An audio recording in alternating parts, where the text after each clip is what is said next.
Assalamualaikum warahmatullahi wabarakatuh. Alhamdulillahi rabbil alamin.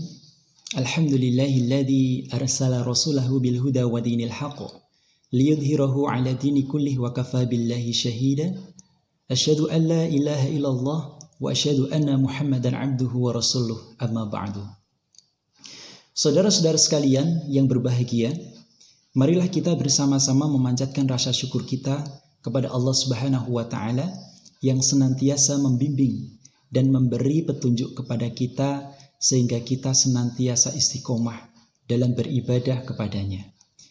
Semoga sholawat serta salam senantiasa tercurah kepada Nabi Muhammad SAW dan kepada keluarganya serta para sahabatnya, juga para pengikutnya yang senantiasa istiqomah di jalan Islam. Saudara-saudara sekalian yang dirahmati Allah Subhanahu wa Ta'ala, alhamdulillah kita bisa dipertemukan kembali dengan Ramadan tahun ini. Ini berarti Allah Subhanahu wa Ta'ala masih menyayangi kita semuanya.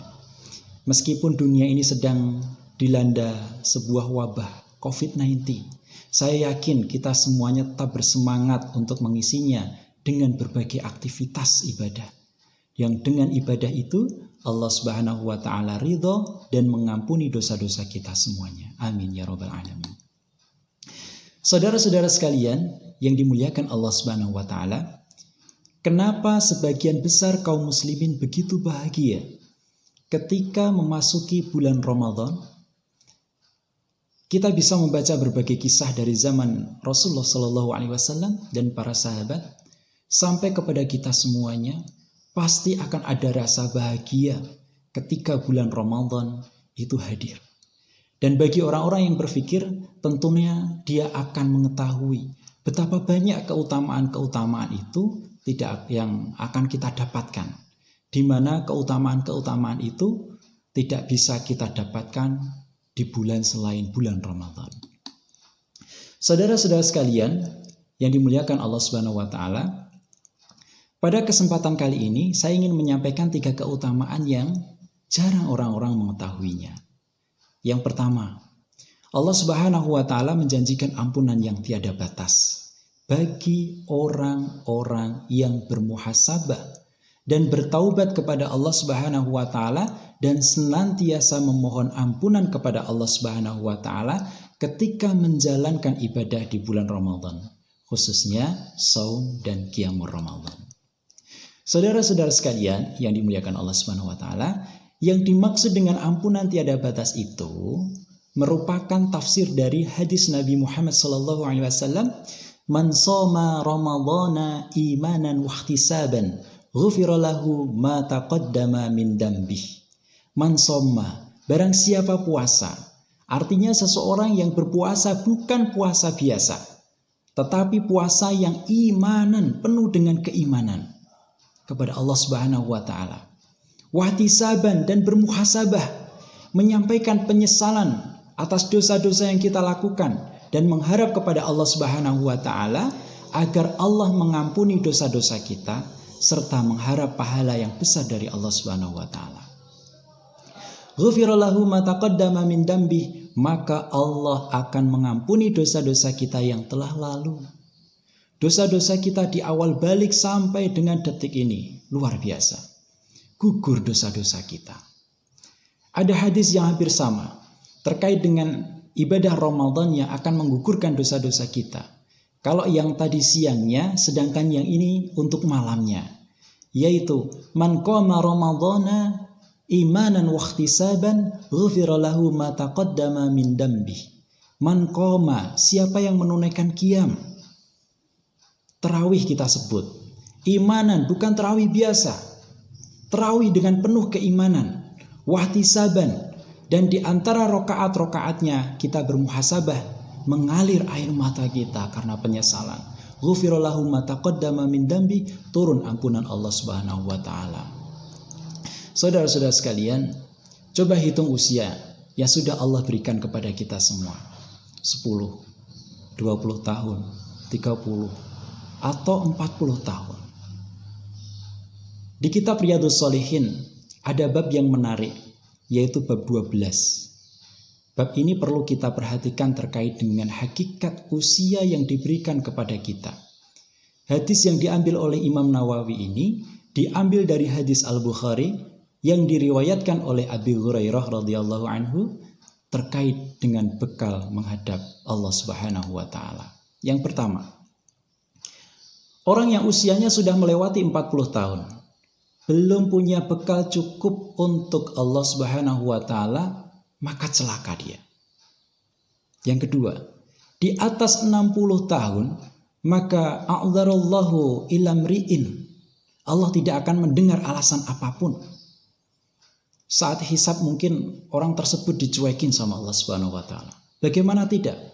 Seseorang yang dipanjangkan masa ajalnya, akhara ajalahu sampai dengan 60 tahun, hatta balagha sittina sanatan. Tapi belum cukup bekalnya menghadap Allah Subhanahu wa taala. Sebagai gambaran dari realitas kehidupan kita, banyak kita jumpai anak-anak usia SD sudah mahir membaca Quran, menghafal Quran. Kalau kemudian sampai dengan 60 tahun seseorang belum juga terketuk hatinya, belum juga ada motivasi untuk belajar Al-Quran, lantas dengan cara apa dan kapan seseorang itu akan mulai? Dan bisa jadi orang-orang yang lalai itu akan ditenggelamkan oleh Allah Subhanahu wa taala ke dalam neraka sampai mereka berteriak-teriak, "Ya Allah, tolong keluarkan kami dari sini, beri kesempatan untuk memperbaiki amal-amal kami yang tidak sama seperti yang sebelumnya." Ini Allah jelaskan di dalam surat Al-Fatir ayat 137. Wahum yastarikhuna fiha, dan mereka teriak di dalam neraka. Rabbana akhrijna na'mal salihan. Ya Allah, tolong berikan kesempatan, keluarkan dari sini untuk beramal soleh. Ghairal ladzi kunna na'mal, tidak seperti amalan yang kami lakukan dahulu. Perhatikan jawaban Allah di ayat itu. Awalam nu'ammirkum, bukankah aku telah berikan waktu yang begitu panjang? Ma yatadzakkaru fih, dengan waktu itu engkau bisa merencanakan amalan-amalan yang akan dilakukan. Man tadzakkar, orang lain bisa, mengapa kamu tidak? Waja'akum nadhir, sedangkan sudah datang orang yang memperingatkanmu dengan itu. Masya Allah. Terus apa kaitannya dengan bulan Ramadan ini? Ini berarti apabila diberikan kesempatan berjumpa dengan bulan Ramadan, maka jangan lewatkan. Kata pakar, separuh dari umur manusia digunakan untuk tidur. Jika manusia umurnya 40 tahun, kata pakar setengahnya digunakan untuk tidur. Kemudian untuk ibadah berapa tahun? Dan yang lain-lainnya kaitannya menyiapkan bekal. Iya, kalau selama 20 tahun amal ibadah kita ikhlas, benar dan diterima Allah. Kalau tidak, maka meniatkan segala sesuatunya untuk ibadah menjadi keharusan bagi seorang muslim, sehingga tidur dan aktivitas lainnya bisa bernilai ibadah, insya Allah.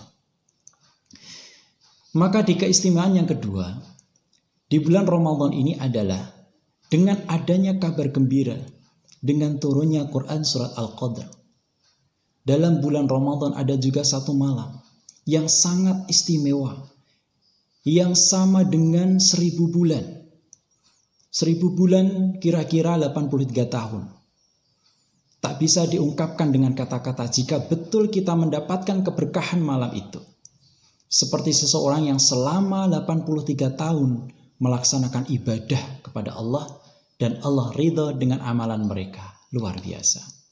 Saudara-saudara sekalian, para sahabat pada masa Rasulullah SAW senantiasa merindukan Ramadan dan ingin berlama-lama dengan bulan Ramadan. Sehingga di keistimewaan yang ketiga ini ada dalam Al-Quran. Surat Al-Baqarah ayat 183. A'udzu billahi minasyaitonir rajim. Ya ayyuhalladzina amanu kutiba alaikumus siyamu kama kutiba alal ladzina min qablikum la'allakum tattaqun. Mengapa di surat Al-Baqarah ayat 183? Mengapa di surat ini menjadi tanda keistimewaan bulan Ramadan? Karena ayat ini dibuka dengan kata ya ayyuhalladzina amanu. Kata ya adalah harfun nida. Ya, harfun nida untuk menyeru atau memanggil. Memanggil untuk jarak yang dekat, ya, yang menengah ataupun yang jauh. Satu contoh, ada teman kita Muhammad di sebelah samping kita, jarak yang begitu dekat. Ya Muhammad, ta'al. Ya Ali, ta'al. Dan selanjutnya diikuti amanu, yang dimaksud dari ayat ini karena Allah memanggil seluruh orang-orang yang beriman. Meskipun kadar keimanan mereka berbeda-beda, ada yang imannya kuat, ada yang menengah, ada yang imannya jauh dari Allah Subhanahu wa taala, semuanya dipanggil dan diberikan hak yang sama untuk memperoleh kebaikan-kebaikan puasa di bulan Ramadan. Dan puncaknya adalah ketakwaan. Makanya kita selalu melihat bagaimana di awal-awal Ramadan biasa orang-orang yang jarang ke masjid jadi rajin ke masjid. Dan untuk mencapai pada puncak ketakwaan ini, tentunya puasa kita bukanlah puasa yang biasa. Artinya, lakukan puasa ini sesuai dengan ketentuan syariah. Ya, lakukan puasa ini sesuai dengan ketentuan syariah. Jadikan puasa kita lebih baik dari umat nabi-nabi terdahulu. Semoga dengan diberikannya kesempatan kepada kita semuanya di bulan Ramadan ini, Allah Subhanahu wa taala menggolongkan kita kepada orang-orang takwa sampai ajal menjemput kita. Amin ya rabbal alamin. Demikian tausiah singkat ini yang saya sampaikan. Semoga yang sedikit ini bisa menambah semangat kita untuk menjalankan ibadah di bulan Ramadan ini. Saya akhiri. Wassalamualaikum warahmatullahi wabarakatuh.